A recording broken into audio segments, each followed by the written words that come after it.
11 अक्टूबर 2010 शाम 4:30 बजे बनारस एयरपोर्ट। सुदीप के हाथों में मुराकामी की वही किताब थी जो चित्रा ने उसे एक दिन पहले दी थी। चित्रा वहीं सुदीप के साथ बैठी हुई थी।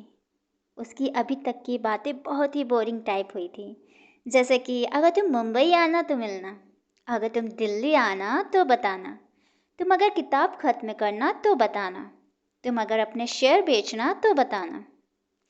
सुबह 9 बजे से शाम 4:30 बजे में ही दोनों के बीच कुछ इतनी दूरियां आ गई थीं। उन्हें समझ नहीं आ रहा था कि क्या बोले और क्या नहीं। बस एक बात तय थी कि उन्हें कुछ ना कुछ बोलना था। चित्रा के हाथ की छोटी उंगली बेचैन थी। सुदीप के हाथ की छोटी उंगली ठीक उतना ही बेचैन थी। बातें होते होते रुक जा रही थी, कहीं पहुंच नहीं रही थी।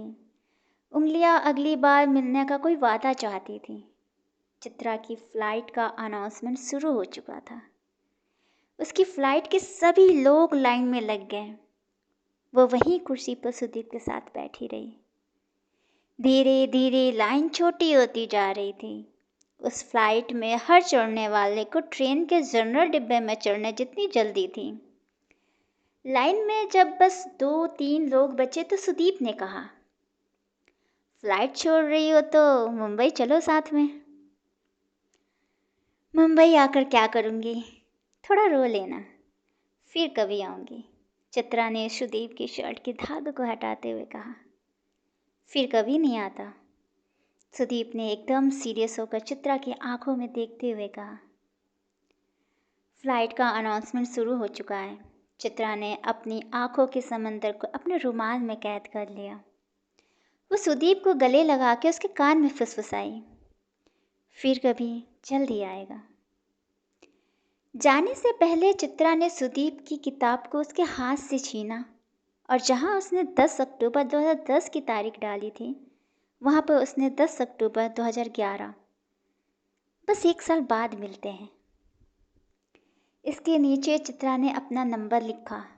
फ्लाइट अटेंडेंट ने चिल्लाना शुरू कर दिया, last call for the guest flying to Delhi. Chitra ने चलना शुरू किया। सुदीप ने चित्रा की लिखे हुए को छू कर देखा। सुदीप की छोटी उंगली अब खुश थी। उसने पूरे हाथ को खींचकर हवा में उठाया ताकि वो चित्रा को हिलाकर बाय बोल सके। चित्रा बिना पीछे मुड़े फ्लाइट में घुस गई। उसने फ्लाइट में घुसने के बाद पीछे मुड़कर देखा। खुश होना कितना आसान है अगर उसको एक तारीख से जोड़ दिया जाए। दुनिया को 10 अक्टूबर 2011 का इंतजार था। 1 साल बाद hotel Lalit, Delhi, conference hall. पिछले 1 साल में सुदीप और चित्रा ने एक भी बार एक दूसरे को किसी भी तरह से कांटेक्ट करने की कोशिश नहीं की थी। तारीख अगर तय हो तो वो एक बार नहीं आती, वो आने से कई दिनों पहले से आना शुरू हो जाती है। सुदीप और अभिजात होटल ललित के कॉन्फ्रेंस हॉल में बैठे थे। सुदीप इस हॉल के एक कोने से दूसरे कोने में बेचैनी से टहल रहा था। सुदीप टहलते हुए बार बार कमरे के बाहर देख रहा था। सुदीप और अभिजात दोनों ने ब्लैक सूट पहना हुआ था। सुदीप पिछले 20 मिनट में 3 कप कॉफ़ी पी चुका था। मुझको सोचने के लिए 1 घंटे का टाइम और चाहिए, सुदीप ने पानी की बोतल का ढक्कन खोलकर पानी पीते हुए कहा। 1 घंटे में क्या हो जाएगा? अभिजात ने कुर्सी पर बैठे अपने लैपटॉप को बंद किया। यार मुझे कुछ गड़बड़ लग रहा है। अभिजात अपनी सीट से उठा और सुदीप के कंधे पर हाथ रख के बोला, यार हम तो यही चाहते हैं ना कि बुक माई ट्रिप की इंडिया की सबसे बड़ी ट्रैवल कंपनी बने, और उसको बड़ा बनाने के लिए पैसा चाहिए। पैसा बिना अपना शेयर बेचे आएगा नहीं। सुदीप अभी भी सोच रहा है। अभिजात ने टेबल के दूसरे कोने पर रखे कागज को उठाकर सुदीप के सामने रख दिया। सुदीप ने अपनी जेब से पेन निकालकर कागज पर साइन कर दिए।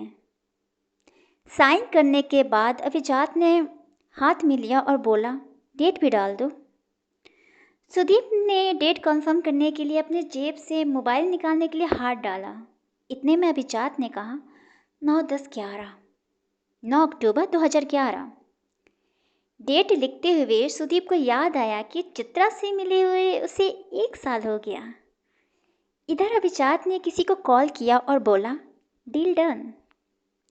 2 मिनट के भीतर ही 2 से 3 सूट पहने हुए लोग कमरे में घुसे और दोनों को बधाई देने लगे। इसके बाद उनमें से एक आदमी ने प्रेजेंटेशन चला दी, जिसमें बुक माई ट्रिप के बिजनेस को बढ़ाने के लिए कुछ सजेशंस थे। अभिजात सब कुछ बहुत ही ध्यान से सुन रहा था और सवाल जवाब भी कर रहा था। उधर सुदीप बिल्कुल चुपचाप बैठा था। हालांकि ऐसा होता नहीं था। सुदीप चुप था, उदास था। 2 घंटे में प्रेजेंटेशन खत्म हुई। अभिजात ने बताया कि शाम को इन्वेस्टर के साथ डिनर पार्टी रखी है। सुदीप का डिनर के लिए जाने में कोई इंटरेस्ट नहीं था। प्रेजेंटेशन के बाद एक फोटोग्राफर कमरे में आया। उसने सुदीप की इन्वेस्टर के साथ हाथ मिलाते हुए फ़ोटो खींची। यही तस्वीर अगले दिन के इकोनॉमी टाइम्स की तस्वीर बनी, जिसकी हेडलाइन थी कि सुदीप यादव ने अपने 15% शेयर 200 करोड़ में बेचे। तस्वीर में सुदीप जैसे खुश था, उसको देखकर अंदाज़ा लगाना मुश्किल था कि तस्वीर के पीछे का सुदीप अंदर से कितना उदास था। उसको यह विश्वास था कि वह एक दिन अपनी कंपनी के शेयर्स दोबारा खरीद लेगा। फिलहाल कंपनी चलाने के लिए ये सबसे ज़रूरी था। सुदीप के ट्विटर और फेसबुक प्रोफाइल से भी एक ऑफिशियल स्टेटमेंट आया, जिसका कुल इतना मतलब था कि बुक माई ट्रिप के साथ इन्वेस्टर आने से कंपनी अपना मिशन जल्द ही पूरा करेगी। बुक माई ट्रिप अगले कुछ सालों में इंडिया की नंबर 1 ट्रैवल कंपनी बन जाएगी। सुदीप शाम को डिनर पर मिलने का बोलकर ललित होटल से निकल गया। फ्री होते होते शाम के करीब 4 बज चुके थे। उसने कार में बैठते ही चित्रा को फ़ोन किया। चित्रा को फ़ोन का इंतज़ार था। सामान पैक कर लो, चलते हैं। ऐसे कौन फ़ोन करता है, ना हाय ना हेलो, साल भर से कोई हाल भी नहीं दिया, चित्रा ने टोंट मारते हुए कहा। ये सब बातें मिलकर करना, 8 बजे कनेक्ट प्लेस पर मिलो। मैं दिल्ली में नहीं हूँ, तुम्हें आने से पहले बता देना था। वो जो किताब में लिखा था कि 10 अक्टूबर को मिलो, वो ऐसे ही लिखा था। खैर, तुम कहाँ हो, मैं आ जाता हूँ, सुदीप ने पूछा। आज कोई 10 तारीख थोड़ी ना है, बात 10 तारीख को मिलने की हुई थी। मैं कल आ रही हूँ, कल मिलते हैं।